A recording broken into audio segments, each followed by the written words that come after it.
Yo guys, what's up? So I have just released my Street Fighter X second video and I was like I want to make more videos on these older games because it gives me an excuse to play them and I find them fun. So I went to go on Mortal Kombat 9, but I had an issue with it. The game just wasn't functioning properly. The load times were awful, so it's like whatever. And I decided, you know what? I'm mainly a Tekken YouTuber. Why don't I go back to Tekken 3?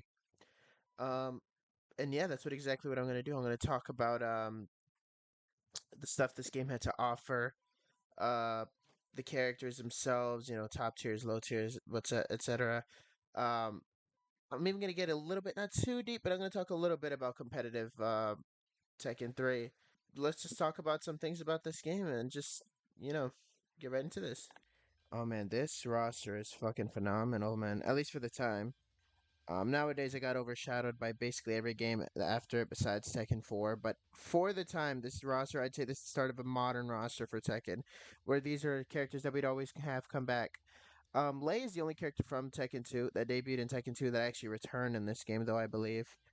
Um, Law replaced, well, I mean, Law, they basically play the same, but Forrest and Martial Law, uh, Xiao Yu and Wang, Horeng and Bake, Brian, Bruce, Jack on Jack, Jin, Kazuya, Michelle, and Julia, right? And I think that's it. Maybe I'm forgetting somebody. But overall, this is what we had, right? And honestly, this is a pretty great roster, I'd actually say. And I believe that this is the game that started what's it called? Like you having like not a reboot, but like new characters of the next generation. I don't know if it started it, but it definitely popularized it. This game's backdash distance is pretty strong, right? Like, look at that. Okay, well, my Korean backdashes are fucked up.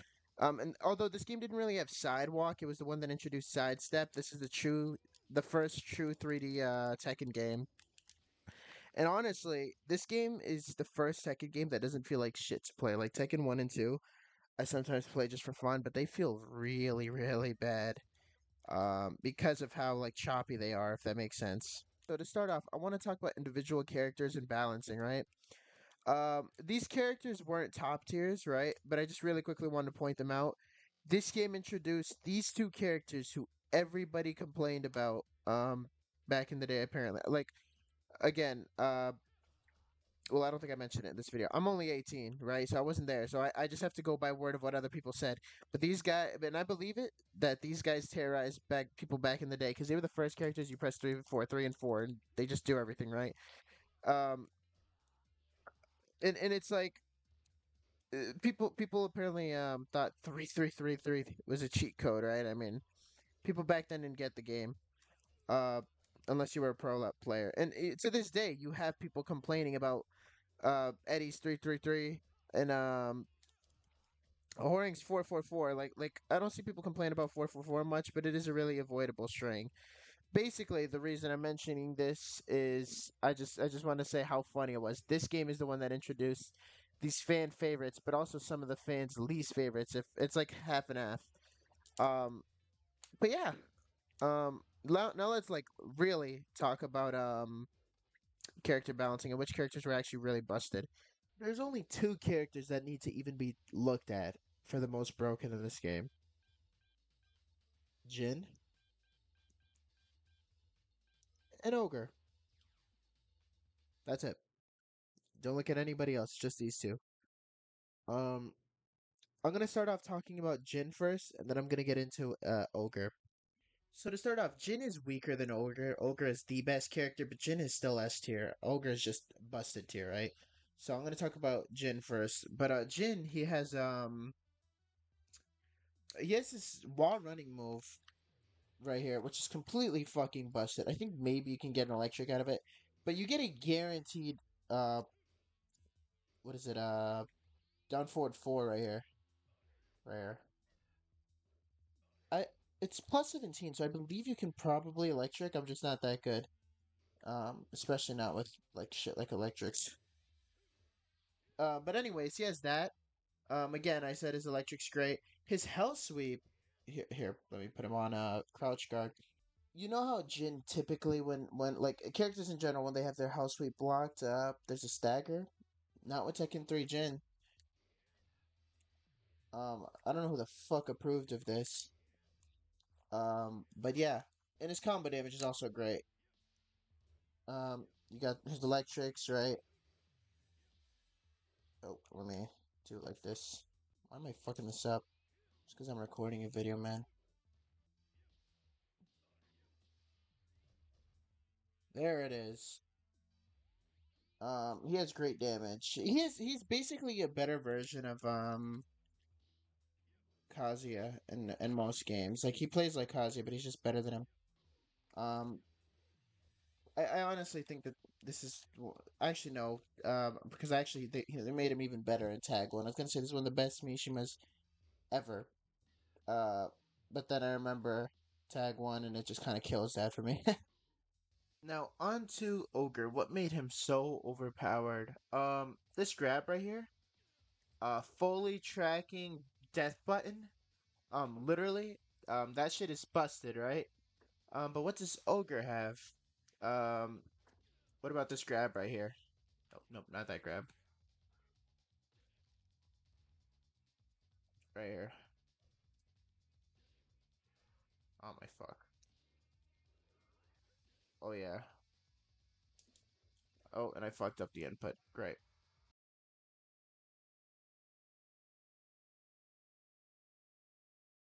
Basically, Ogre had absurd damage, and he had a lot of every character's best moves. I mean, it's kind of crazy how honestly busted he released.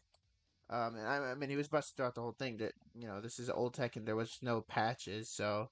All right, so for the two worst characters, I picked Doctor B and Gon. Doctor B is definitely one of the more interesting characters we've ever gotten. Dude barely can stand. I'm pretty sure he has like a 20 hit string. The thing with him is I can't quite tell if he really is the worst. He's so like wonky with so much weird shit that I actually am not quite sure if he's the absolute worst. I think he's probably he's not the absolute worst, but only because Gon exists. But I'm mainly just picking him here because he just seems more of a gimmicky character. But I want to know, um, is he really like that weak? Can somebody let me know? Because every time I search anything up on this game, it always says he's weak, but he's got a whole bunch of bullshit. As for Gon, though, oh, this guy is definitely fucking dog shit. He has zero range. Holy shit! Just because I said that, he's got absolute. Well, I guess picking Doctor B wasn't the best option for this.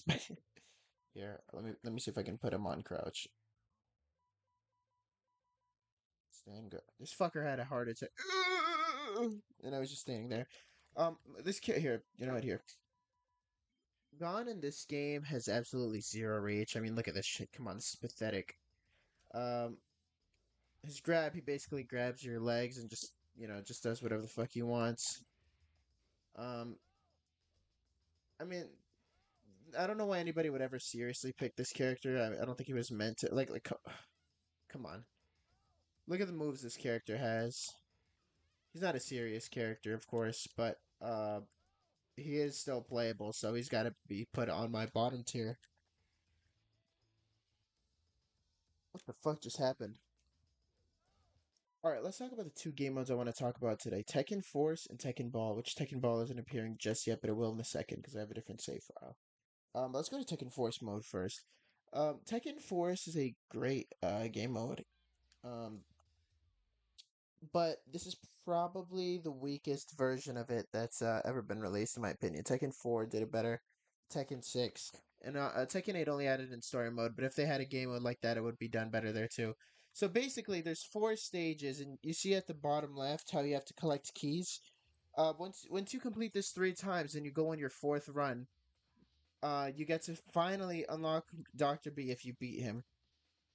But before I show that, let me just show you all the stages. So here's stage one. Here's stage two. It's just the desert. After in the first stage,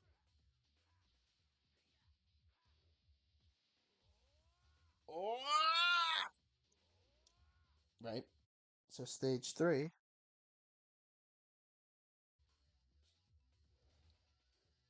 right here.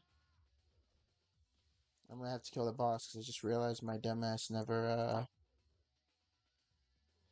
saved to the next one. I don't believe. All right, so there. I just killed Jin so I can get to the next stage. I thought I had it saved. I guess I was wrong. And then for stage 4, it's Mishima Fortress, which this one's pretty cool. I can't lie. I like this one. Once you collect all the keys, though,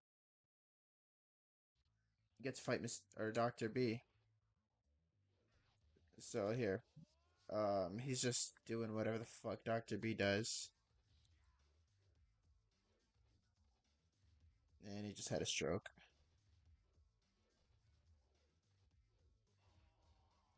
Oh, and I just died to him. Trust, this isn't hard though. Trust.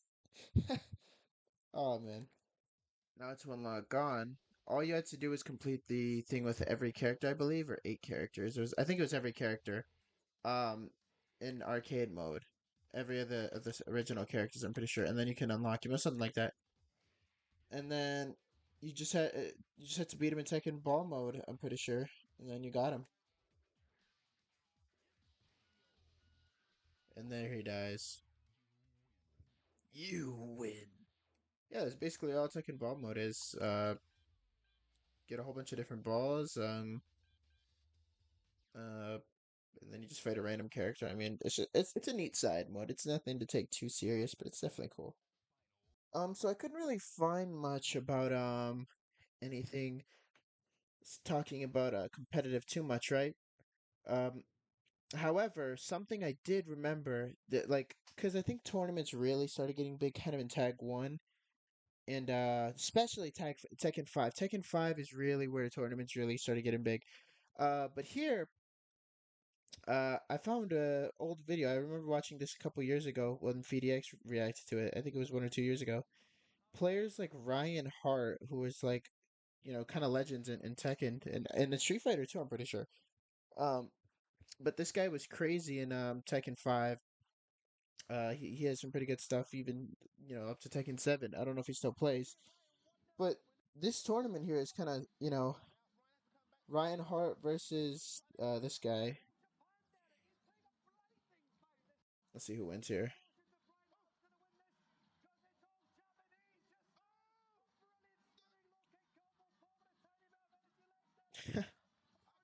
This gameplay is kind of funny looking at it, like in today's lenses. This is kind of funny having a whole game show dedicated to this.